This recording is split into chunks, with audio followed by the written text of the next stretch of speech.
Well, hello everyone, and welcome back. We're here for another round with McD Guitars, and this is a new journey, part 5. And boy, we have so many things going on this episode that can't even describe them all. So I think we're just going to jump in today and get to our work like we normally do. Today's not a big planning day.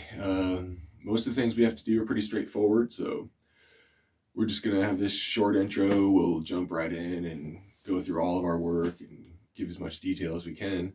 And then at the end, we'll have a big roundup and really go through and explain everything. So let's see what we can accomplish today. There's lots of little nooks and crannies and different things to do. So let's get after it. All right, guys.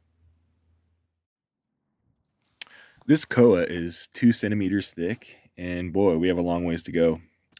So respirator, headphones, and some patience. As you see here, I like to use this right angle die grinder on the inside of bodies. Seen it before. It's just a 2-inch sanding roll lock disc, and yeah, the pads aren't too expensive, and you can. I start at 36 grit here, really just going after it, and go up to 60, 80, and even 120. And as each step you take up, it definitely comes out a little smoother with less to tear out and dig out to clean up. In the end here, we end up 7 mil thick on where the controls are going, and just a little thicker than that on the upper side of the guitar. So did a lot of measuring, just kind of held a straight edge across that body, and kept trying to slide a pot in under it, waiting to get to that spot. Really couldn't find a good angle to capture this, so here's what you get. But it's time to level our headstock.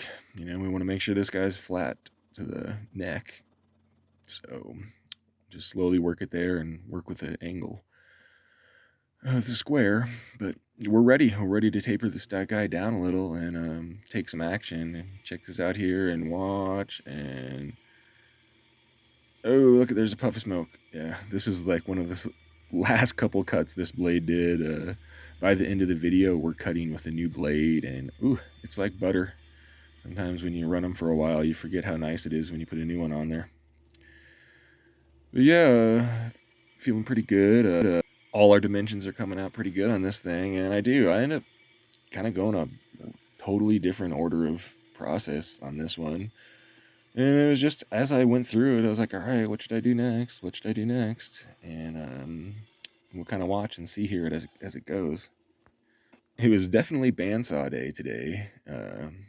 Had this thing up, and I was like, man, let's just line all 4 of these things we need to do and just get them all done right now. So this chunk here, this is our excess we saved of the koa for our another guitar, but we want that top chunk out of there for our back headstock veneer. And yeah, so there's step 1. We also made our final decision on what we want for our headstock veneer, and we're just getting a little smaller here so we have less thickness. And while we're at it, well, why not take a little bit more of that headstock off? We'll just get it down to shape and get close here. I was just kind of feeling it here, and I was like, yeah, let's work on the headstock and see how far we can get. And we get to the point where we need to carve the neck to go any further, but we'll see that as we go. Go ahead and nip these last little chunks off, and yeah, we're starting to take some shape here.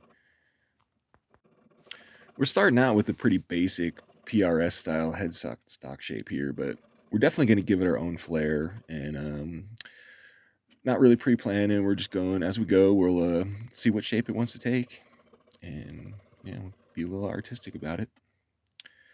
Now that we've got that done, we can clean it up just a tiny bit. And do you notice there, I'm trying to hold the headstock at what I feel is a flat angle, and that really makes our transition from the neck to the headstock come out a lot easier. A little less hand sanding there. We're all lined up to begin with. Not a whole lot to take off on the sides there. Cut pretty close. And yeah,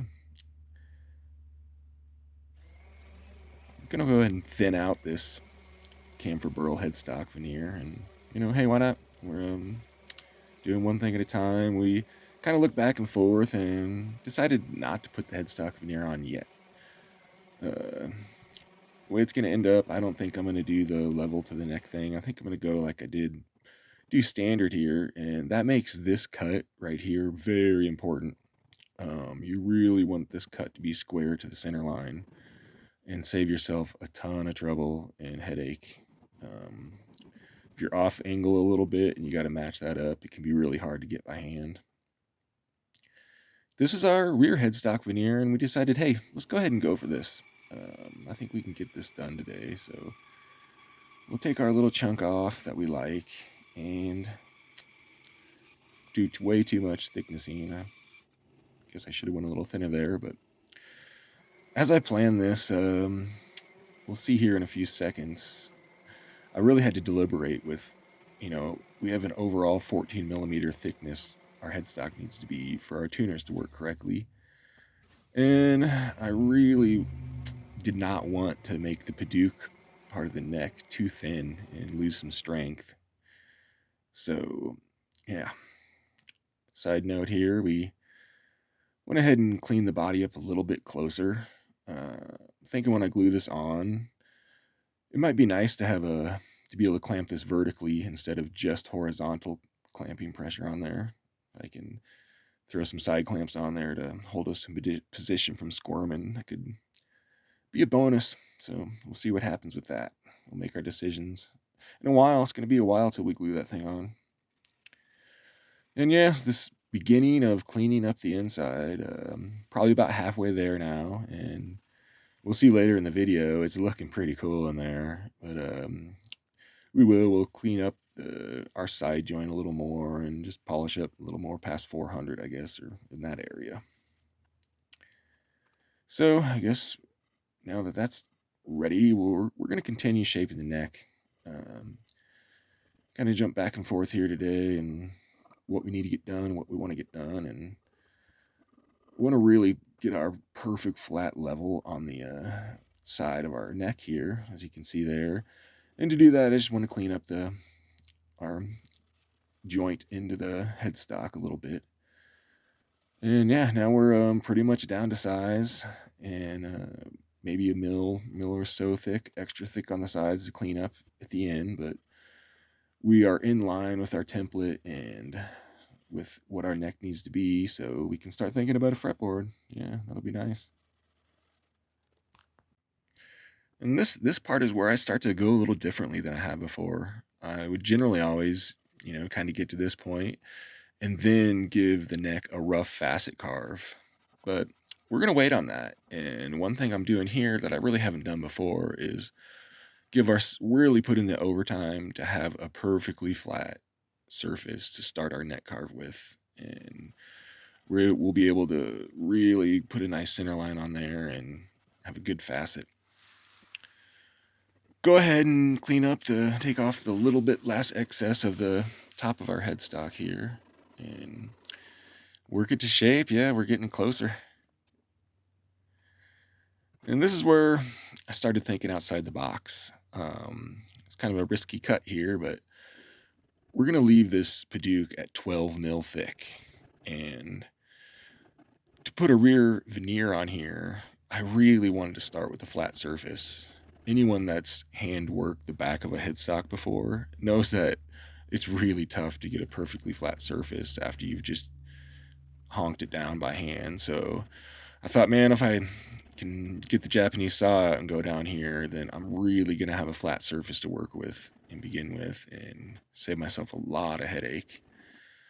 And yeah, we just slowly work down here, and it's pretty interesting the way this all works out with everything. And we'll see that in a couple minutes here. But yeah, probably see myself doing this again in the future. Really took a lot of that rasp sawing away from the elbow. And here we are. We'll go ahead and match that back cut. And yeah, we're going to constantly check. The last thing we want to do is go beyond our cut and get a little dip in our good wood. So slow and steady we're going here. And we're getting really close. Just about to pop free. And yeah, this is pretty satisfying. Really happy how this worked out. And yeah, we'll see. As we go here, we're going to match up the volute to this too. Normally I would just get the saw rasp out and do this too, but again, we want a flat surface to glue our veneer to. So again, I just kind of thought outside the box and was like, man, well, why not just match this with the saw? And yeah, I'll definitely be doing this every time now, because you can measure that center line, and no matter what you do, that your Shinto is got a mind of its own, and you're not going to get an exact line, and be a lot of filing to get back up to it. But by going this way, I've got a really nice angle and a really flat surface. It's kind of, this was really hard to get a good cut angle right here on that grain. It just did not want to work with me, and sideways, back around, here and there, and finally got through it there. So there we are. There's the back of our headstock, and I like that. And yeah, we're just gonna take a goniometer, an angle measuring device, slap it on the back of that. We can trace that shape out on our koa, and we'll mate it up. So let's do it. You can see our tool sitting up there in the top of the picture that we were able to just throw on our headstock and match up. And then yeah, just some crafty filing here to get our joint. It was pretty funny, and it was real touch and go, and I would get it perfectly flush to our little triangle there and be a tad off on the center line. And then I just kind of had to work it back and forth and back and forth. Too much, too little. And then boom, finally nailed it. And we got a pretty good joint there.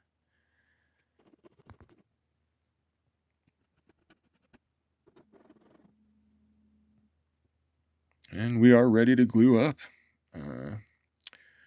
This went pretty well. And this is where we get to it. We have 12 mil of Paduke, and we're going to have 2 mil of camphor burl. Well, that's our 14 mil that we get for our measurement. And so what are we going to do with this extra koa? Well, we're going to drill our tuner holes and then inset the tuners into this koa. So definitely have to take some good measurements on the tuners we use to make sure they will be able to set in 2 mil and not affect the action of it. But looking at what I've got to work with, I think it'll be just fine. So that'll definitely be a little bit of extra work, chiseling out back down to the Paduke with the koa so the tuners can subset. But I think it's going to be worth it, and this is going to be really cool, and our headstock will still have that really good strength that we want. This is where, yeah, now it's time to bust out the rasp and take off some of these extra angles and mate that Paduke up level to our koa. And even by the end of this video, it still looks pretty dang rough. It doesn't look pretty at all, but it's going to look pretty dang cool once it's finished. This is where we get pretty close, and I'm starting to get to the point where I'm like, oh, we can take a little bit off here, a little bit off there, but until I carve this neck, we're pretty much at the end here. So this is going to look rough for a little while, maybe even next video. But once we get a good neck carve, we'll know what we're working with, and we can match all this stuff up and make it look pretty. Yeah, we're starting out with just a basic diamond shape for our volute, and then we'll let it evolve into whatever we get to at that point. But it should. I think it's going to come out looking pretty dang nice. And it's just ginormous right now. It'll be at least half of its size. But again, we won't know that until we get some more dimensioning done on this neck.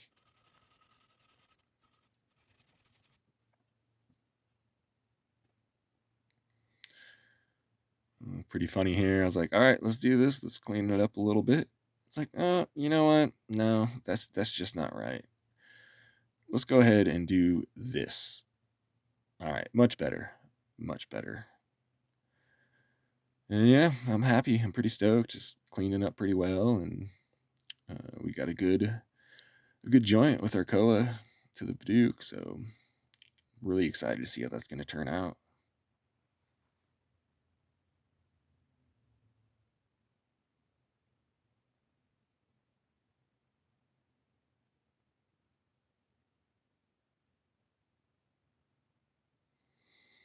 And yeah, this is where we got a little creative. Wasn't really sure what we're gonna do, but we ended up with just kind of a basic headstock top, and then we have a little divot in the middle. And yeah, we'll see as we go. We still got a little room to play with to be artistic there, but I kind of like the way it looks. You can kind of see an little bit of an outline there. And this is where we got to the final where I just wanted to clean up the angles and get our diamond centered on our center line. And I realized, man, there's only so much work I want to do here since I'm going to take a whole bunch more of this wood off, and this is pretty much where we'll be. But it was pretty satisfying getting some of these angles cleaned up and seeing them join together.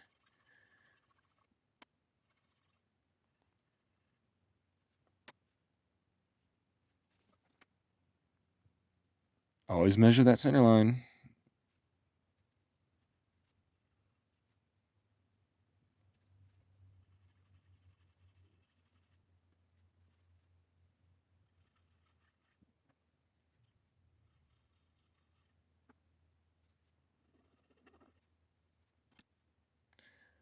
Decided this round to work smarter, not harder.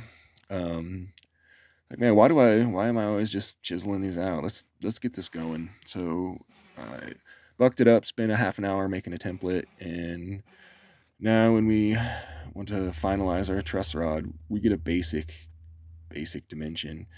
We still will have to square it off and do a little fine contouring with the chisel, as you see here. But yeah, it took a lot of the legwork out of it, and yeah, definitely be using that throughout the future now and making life a little easier.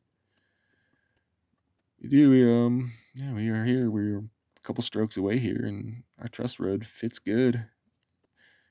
Can't be happier about that, right?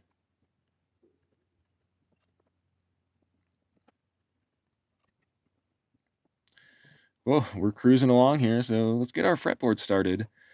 Uh, I'm starting to do this now where I just hack the ends off of some of the wood I work with. It's just no fun at all dealing with that wax.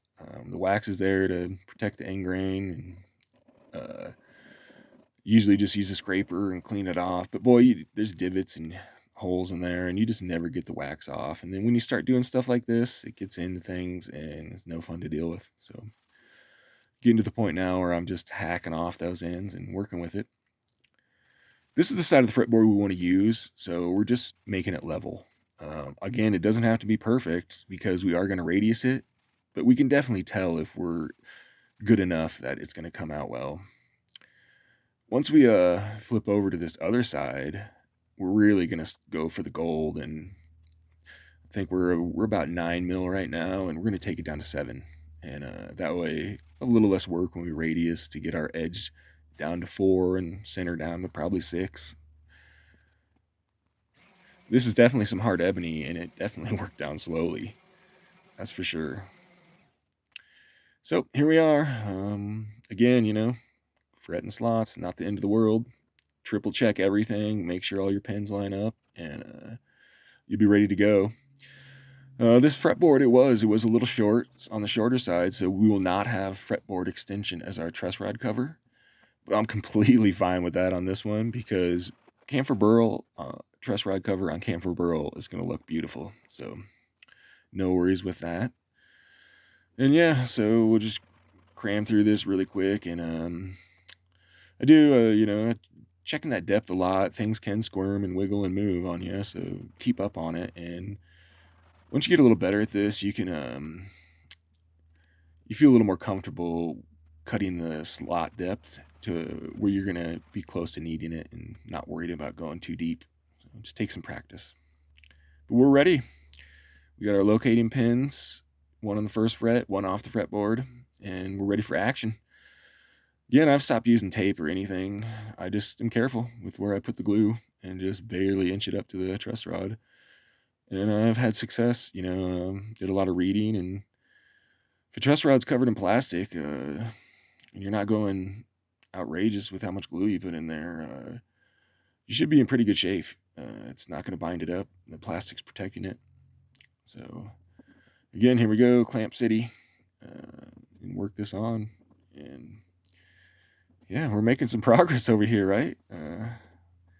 This is pretty cool. Normally I would have the neck carved already a little bit before by the time I'm putting the fretboard on, and went a little different this time. And yeah, it's weird. It's kind of weird to have a whole block, rectangle block neck still at this point with fret slots and everything. But I'm really digging the way this one's going, and can't wait to keep working it.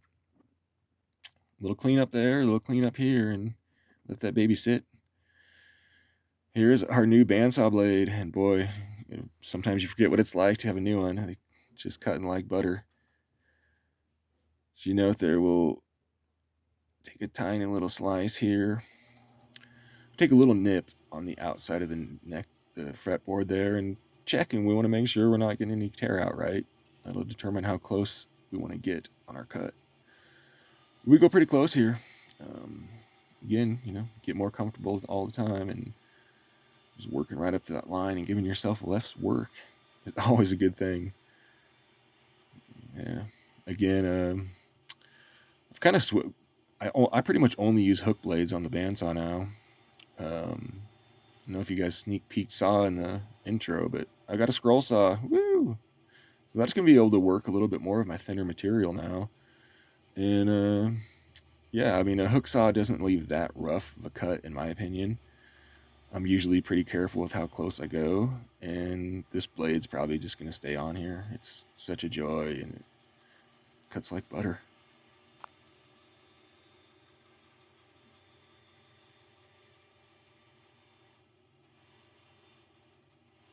And it's about time. Here we go. And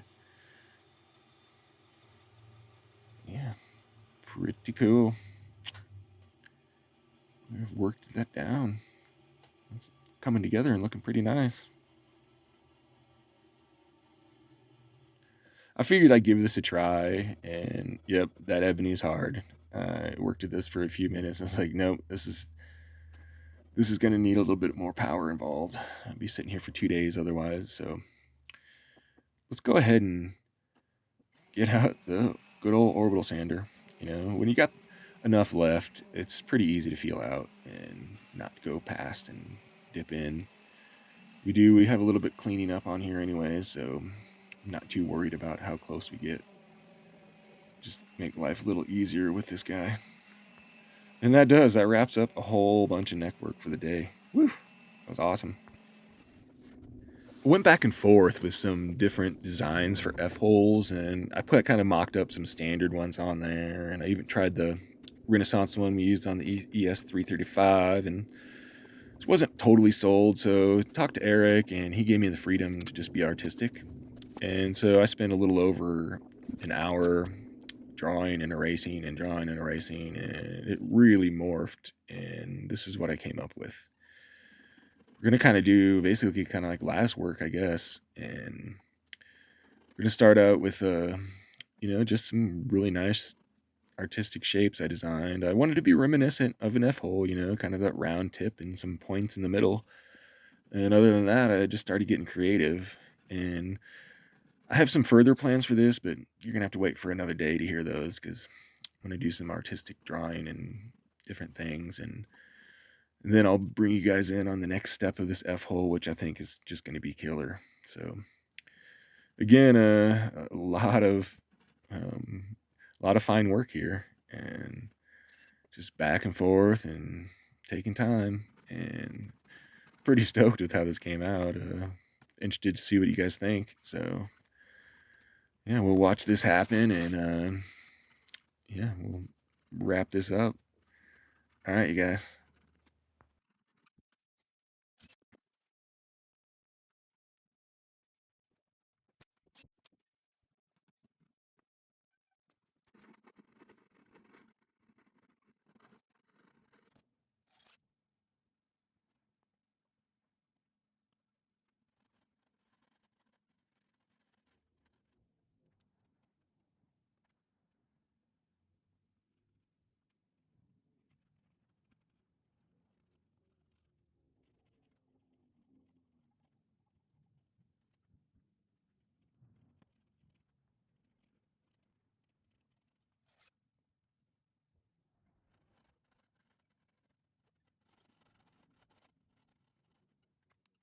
This is a lot of hand cramping work over a couple days, that's for sure.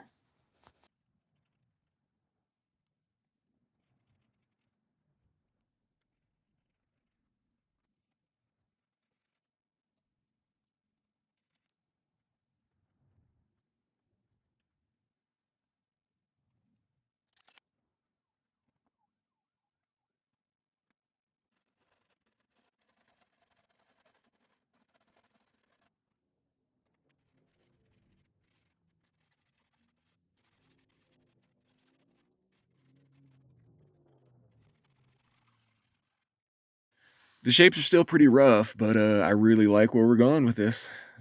I'm digging it.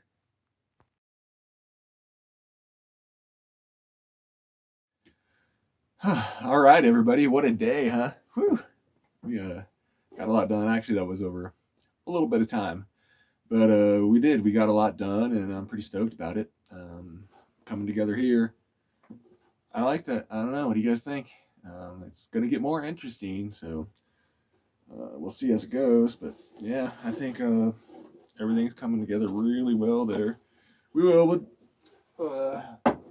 I'm gonna jump in on the shaky cam here in a second and show you guys where we're at with all this stuff. But we're looking pretty good, pretty good angles, and we're in good position for what we're doing here. So yeah, we're gonna keep moving forward and get this guitar together. Um, Let me know what you think, Eric. We'll have to talk and discuss some of the artistic stuff one of these days. But yeah, let's jump on the shaky cam because there's a few things I want to show you guys, and we'll wrap it up. I really appreciate you guys watching. Hope you're digging the way this is coming together, and yeah, we'll see you guys next episode. Hope everyone's doing well. Cheers, huh? All right, here we are. So we've seen this pretty well. Really like that. Kind of a bummer. We're gonna lose that piece right there. Some good stuff in the humbucker slots. The big thing I wanted to show you guys is our carve. Look at that, huh? I was like, man, if I try to keep out of the shade here, but I really like the way that came out. It looks pretty natural, just curvy. Normally I've got a routed out edge on there, and the way this kind of just swells up to it, it's like guitar center block on a mound, right? Anyways, I just kind of like the way they came together, and if we look, it's kind of cool how the grain wraps around it, right? Pretty interesting. Yeah, looking pretty good on this guy. Seeing the rest, and yeah, I can dig that, right? I mean, yeah, we're coming out pretty crisp on this guy. Like the way that all went.